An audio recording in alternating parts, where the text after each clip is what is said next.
नमस्कार, राज की बात में आपका स्वागत है। इन दिनों राहुल गांधी इधर उधर भटककर सरकार पर असंवैधानिक आरोप लगा रहे हैं। सरकार के ऊपर जो आरोप लगा रहे हैं वो संवैधानिक संस्थानों में हस्तक्षेप, उस पर अपने कब्जे में लेने का आरोप है, जो कि काफी गंभीर माना जा सकता है। ये एक तरह का देशद्रोह है। लेकिन जितनी जगहों पर इन पार्टियों की सरकारें हैं जो विपक्ष में बैठी हुई है, चाहे ममता बनर्जी की सरकार हो या फिर पिछले दिनों अरविंद केजरीवाल की सरकार थी दिल्ली के अंदर, या फिर तेलंगाना में सरकार कांग्रेस की हो, कर्नाटक में कांग्रेस की हो, या फिर उससे आगे तमिलनाडु में सरकार स्टालिन की हो या पिनराई विजयन की हो। पिनराई विजयन की सरकार में उनके बेटी के खिलाफ भी बड़े आरोप लगे हैं। करप्शन के आरोप में उसके खिलाफ भी जांच हो रही है, मुख्यमंत्री जांच के दायरे में हैं। उधर तमिलनाडु में इस बीच अमित शाह ने दौरा किया। मदुरई में जाकर उन्होंने ऐसी बातें बोली है जिससे राहुल और स्टालिन के गैंग घबराया हुआ है, क्योंकि इन सारे राज्यों में जो भ्रष्टाचार का दीमक लगा हुआ है, राज्य सरकार को, उसके खजाने को कंगाल कर रहा है, उसके खिलाफ अब सीबीआई और ईडी फुल एक्शन मोड में आ चुकी है, सुपर एक्टिव मोड में आ चुकी है। और अमित शाह ने इशारा किया है कि जितने भ्रष्ट नेता हैं जिनका नाम ईडी की लिस्ट में है, तकरीबन 98 ऐसे नेता हैं, बड़े नेता, जिनके ऊपर ईडी की इंक्वायरी चल रही है, जिनके खिलाफ नोटिस जारी किया गया है, कई का अरेस्ट वारंट भी जारी किया गया है। उन सब के खिलाफ कार्रवाई अब फिर से शुरू होगी, क्योंकि इन लोगों ने न्यायालय यानी कि कोर्ट का तमाशा बना दिया है और सुप्रीम कोर्ट से, हाई कोर्ट से जमानत ले लेकर ये सालों तक उस भ्रष्टाचार के पैसे से वकीलों का एक पूरा का पूरा गैंग तैयार करके रखते हैं। और इन वकीलों से जज साहब को किसी न किसी तरीके से अपने कॉन्फिडेंस में लाकर जमानत ले लेते हैं। डेमोक्रेसी की बात करके, बदले की भावना की बात करके ये सारे के सारे लोग अभी जमानत पर बाहर हैं, जिनको अब जेल के अंदर भेजा जाएगा। इसलिए ये जो तमिलनाडु में अमित शाह ने कहा 39,775 करोड़ रुपए की वसूली स्टालिन से और राहुल गांधी के उस गैंग से, क्योंकि तमिलनाडु में सरकार केवल स्टालिन के डीएमके की नहीं है, बल्कि कांग्रेस भी उस सरकार का हिस्सा है। इसलिए राहुल और स्टालिन से जो 39,775 करोड़ की वसूली होगी, उससे ये दोनों पार्टियों के नेता घबराए हुए हैं, क्योंकि उन्होंने कह दिया है कि ये छोड़ा नहीं जाएगा। मद्रास हाई कोर्ट अपनी जगह पर फैसले दे रही है, इन लोगों को कहीं जगह पर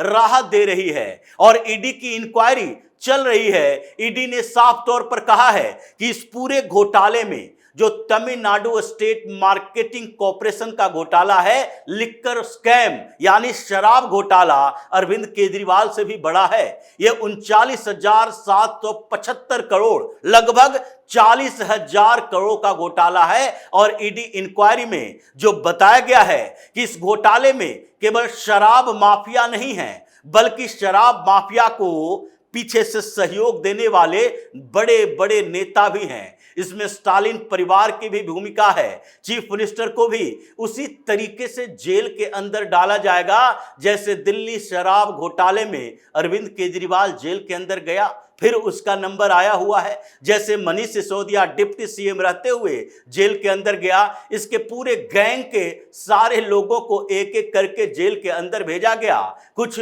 जमानत पर बाहर है, कुछ जमानत की अर्जी लगाए हुए हैं, और अब फिर से ईडी की ट्रायल शुरू होने वाली है, नोटिस जारी किया जा रहा है। तो आम आदमी पार्टी में हड़कंप मचा हुआ है। लेकिन अब तमिलनाडु की बारी है। अमित शाह वहां गए, एआईएडीएमके के नेताओं से मुलाकात की, भारतीय जनता पार्टी के कार्यकर्ताओं को नई ऊर्जा के साथ ये बताया कि इस बार स्टालिन की सरकार नहीं रहने देंगे।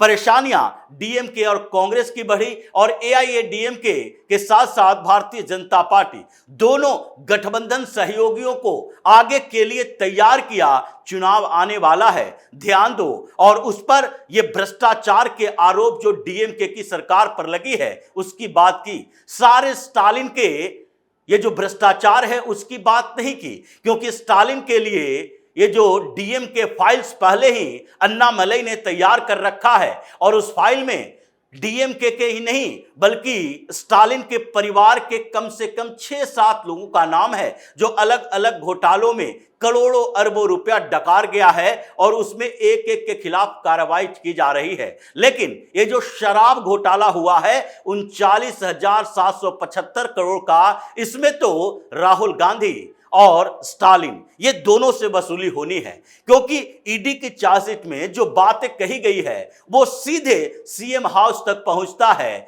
ईडी ने पिछले दिनों इंक्वायरी शुरू की थी और कहा था कि ये मल्टी लेयर, एक लेयर पर नहीं मल्टी लेयर स्कैम है, जिसमें केवल आउटलेट में जो काम करने वाले लोग हैं, जो कि जितने 5,000 के करीब तमिलनाडु के अंदर आउटलेट हैं और उसमें मोनोपोली किसकी है? स्टेट गवर्नमेंट की, यानी कि स्टालिन के परिवार की। तो वो मोनोपोली में जो 5,000 आउटलेट्स में शराब की सप्लाई करता था, यानी जो सप्लायर है वो टेंडर जो देता था, यानी लाइसेंस में, बार के लाइसेंस में, आउटलेट के लाइसेंस में, और एक एक लाइसेंस में कई नाम, एक ही नाम से कई लाइसेंस जो दिए गए हैं, अलग अलग तरीके के घोटाले हुए हैं। जिसमें सबसे पहले ये चेन जो बना हुआ है शराब माफियाओं का, उसमें आउटलेट के ऊपर छापेमारी की गई। मद्रास हाईकोर्ट ने भी यही कहा था कि जिस तरीके से आप लोग चला रहे हो ये सरकार नहीं है, ये वेलफेयर स्टेट नहीं है, बल्कि एक परिवार की एक कंपनी है जिसे अपने फायदे के लिए चला रहे हो। जनता का इससे कोई लेना देना नहीं है, लोग मर रहे हैं और आप शराब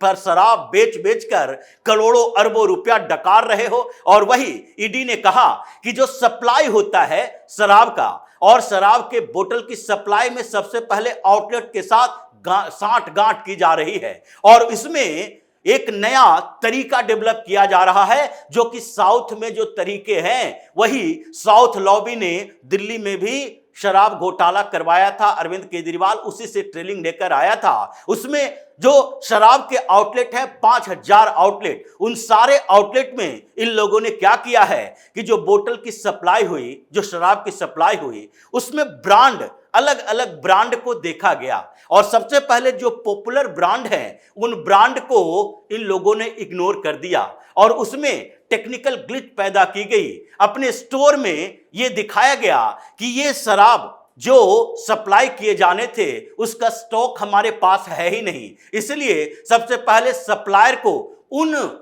शराब माफियाओं के चंगुल में बैठा जो कि कुछ पॉपुलर ब्रांड के अलावा दूसरे छोटे छोटे ब्रांड थे जिसके पास, और वो करोड़ों रुपया कमीशन दे सकता था अपने शराब की सप्लाई के ऊपर। इस लेवल पर इन लोगों ने सप्लायर के साथ साठ-गांठ की और जितने 5,000 आउटलेट थे उन जगहों से कुछ ब्रांड्स को पूरी तरह से गायब कर दिया। वहां उसके शराब अवेलेबल ही, उपलब्ध ही नहीं होते थे और इसलिए दूसरे जो छोटे छोटे कंपनियां थी वो करोड़ों अरबों रुपए इन लोगों को देते रहे। उससे कमीशन से दूसरा यानी डीएम के परिवार का भरण पोषण होता रहा, इसके खाते में पैसे जाते रहे और उन पैसों में कांग्रेस के कितने कंट्रीब्यूशन था, कितना पैसा कांग्रेस को दिया गया, ये तो जांच के बाद ही पता चलेगा, क्योंकि 10 जनपद थे सीधे तौर पर तमिलनाडु में राहुल गांधी के जो लोग हैं वो तमिलनाडु की सरकार में इतने बड़े पैमाने पर चल रहे घोटाले से अनजान नहीं थे, लेकिन फिर भी ये सवाल नहीं उठाया, सरकार में शामिल रहे और इनके नेता भी उस पैसे में बंदरबाट करते रहे। उसके बाद लाइसेंस में हो रहे ये घपले घोटाले की भी बात की गई कि जैसे लाइसेंस जो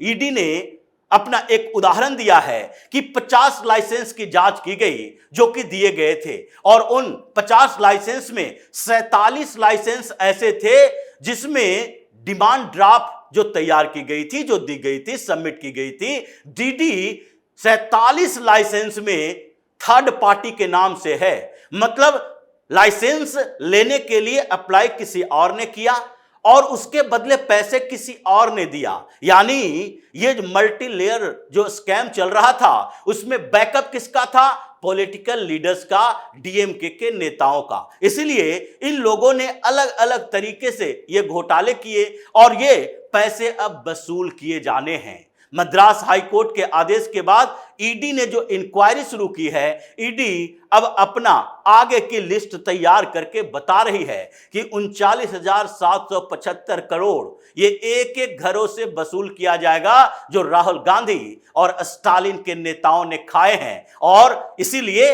अब जैसे ही अमित शाह ने ये बात कही उसके बाद डीएमके के नेता बौखलाने लगे। तमिलनाडु में सरकार हम नहीं बनने देंगे, भारतीय जनता पार्टी और एआईएडीएमके सरकार कैसे बनने देंगे? अगर सरकार बनती है तो तुम भी उसी तरह जेल में जाओगे जैसे अरविंद केजरीवाल गया, मनीष सिसोदिया गया, कई बड़े नेता जेल के अंदर गए और फिर किसी तरीके से ये बेल की सेटिंग करके बाहर में है, लेकिन सांसें अटकी हुई है कि फिर से मेरे दरवाजे पर ईडी की टीम आएगी और फिर से हमें अरेस्ट करेगी। इसलिए 98 ऐसे नेता हैं, 24 बड़े नेता कांग्रेस के हैं जिसके खिलाफ इंक्वायरी चल रही है ईडी की। 14 बड़े नेता ये जो ममता बनर्जी की पार्टी है तृणमूल कांग्रेस उसके हैं और उसके ऊपर भी कार्रवाई चल रही है। सुप्रीम कोर्ट और हाई कोर्ट में इन लोगों की सेटिंग काम नहीं आ रही है। अब ईडी और सीबीआई सुपर एक्टिव मोड में है। उद्धव ठाकरे की परेशानी बढ़ी है तो दूसरी तरफ ये पिनराई विजयन जिनके घर में भी अब ईडी घुस चुकी है, क्योंकि ईडी ने जो जांच शुरू की है उसमें सीधा नाम उनकी बेटी का आया है जिसने स्टेट के खजाने को लूटा है, राज्य के खजाने को लूटा है। एक फर्जी कंपनी, सेल कंपनी बनाया, राज्य सरकार ने उसको कॉन्ट्रैक्ट दिया, मेंटेनेंस के नाम पर करोड़ों रुपए दिए और फिर वो आगे चल के कंपनी बंद कर दिया गया और उसमें भूमिका पिनराई विजयन की बेटी की रही। अभी उनके घर पर भी ईडी पहुंचने वाली है। मतलब कई चीफ मिनिस्टर ममता बनर्जी के खिलाफ तो कई आरोप लगे हैं। उनके भतीजे ये अभिषेक बनर्जी भी उस दायरे से बाहर नहीं है। कोयला घोटाले में बार बार ईडी समन भेजती है और ये इग्नोर करते हैं, सुप्रीम कोर्ट पहुंचते हैं। लेकिन अब कोर्ट कचहरी में जो चल रहा है, न्यायपालिका में चल रहा है, उसकी जिम्मेदारी तो जगदीप धनखड़ ने ले ली है। क्योंकि जिस तरीके से वाइस प्रेसिडेंट जगदीप धनखड़ इस समय जुडिशियल अकाउंटेबिलिटी और जुडिशियल रिफॉर्म की तैयारी कर रहे हैं, बैक टू बैक मीटिंग कर रहे हैं, 4 स्टेट के बार एसोसिएशन के साथ मीटिंग किए हैं, 2 पूर्व सीजीआई के साथ मीटिंग किए हैं और टोटल जुडिशियल रिफॉर्म की तैयारी कर रहे हैं ताकि ये फेस बेल, चेहरा देखकर जो जमानत दी जाती है, जो ये बड़े बड़े वकीलों की सेटिंग के साथ जमानत दी जाती है, उस पर रोक लगाया जा सके। लेकिन फिर भी इधर अमित शाह ने एक्टिव मोड में ला दिया है सीबीआई और ईडी को और 39,775 करोड़ की वसूली का नोटिस आ गया है, जिसके कारण विपक्ष में हंगामा मचा है कि फिर से उस लिस्ट के ऊपर एक्शन शुरू हो गया है जो कि ईडी और सीबीआई ने तैयार की थी। इन भ्रष्ट नेताओं की 98 नेता का एक तरह से गिरफ्तारी वारंट आने वाला है। परेशानी यही बात को लेकर है, यही वजह है कि राहुल गांधी को लगता है नेशनल हेराल्ड में कभी भी नोटिस आ सकता है, तो उससे पहले संवैधानिक संस्थानों के ऊपर आरोप लगाकर, चाहे चुनाव आयोग ही क्यों न हो, उसके ऊपर भी आरोप लगाकर एक ऐसा क्योस्क पैदा करने की कोशिश करो कि ईडी के एक्शन से पहले सरकार इस दबाव में आ जाए कि कांग्रेस चिल्ला चिल्ला कर कहेगी कि हमने चुनाव का मुद्दा उठाया, चुनाव में धांधली का मुद्दा उठाया, इसलिए राहुल गांधी को जेल भेजा जा रहा है। लेकिन इनसे कोई फर्क नहीं पड़ेगा। भ्रष्टाचार की लिस्ट, भ्रष्टाचारियों की लिस्ट के ऊपर एक्शन शुरू हो चुका है और पहले यह स्टालिन और राहुल गैंग से 39,775 करोड़ रुपए की वसूली का फरमान भी जारी हो चुका है। ए राजा जो डीएमके के सांसद हैं इसीलिए चिल्ला रहे हैं कि उनका नाम भी सामने है और डीएमके के कई नेता जेल जाने के लिए तैयार बैठे हुए हैं। ईडी और सीबीआई इनके नाम के आगे रेड अलर्ट लिख चुका है। तो जिस तरीके से ये बार बार भ्रष्टाचार के खिलाफ कार्रवाई में रोड़े बन रहे थे और जो नए नए एजेंडे के साथ सरकार के ऊपर दबाव बनाने की कोशिश कर रहे थे, वो सारे दबाव फेल हो चुके हैं। केवल नॉर्थ में नहीं बल्कि साउथ में भी अब अमित शाह का एक्शन शुरू हो चुका है। सीबीआई और ईडी दोनों एक्टिव मोड में है और सबसे पहले नंबर अब स्टालिन का आने वाला है, उसके बाद पिनराई विजयन की भी बारी आने वाली है। अब एक एक करके इन भ्रष्टाचारी वाले भ्रष्ट नेताओं को जेल के अंदर डाला जाएगा। तो इसी तरह की खबरों के साथ फिर से हाजिर होंगे, तब तक के लिए बने रहिए हमारे साथ और देते रहिए हमें सहयोग, ताकि इसी तरह की खबर हम आपके लाते रहें। धन्यवाद।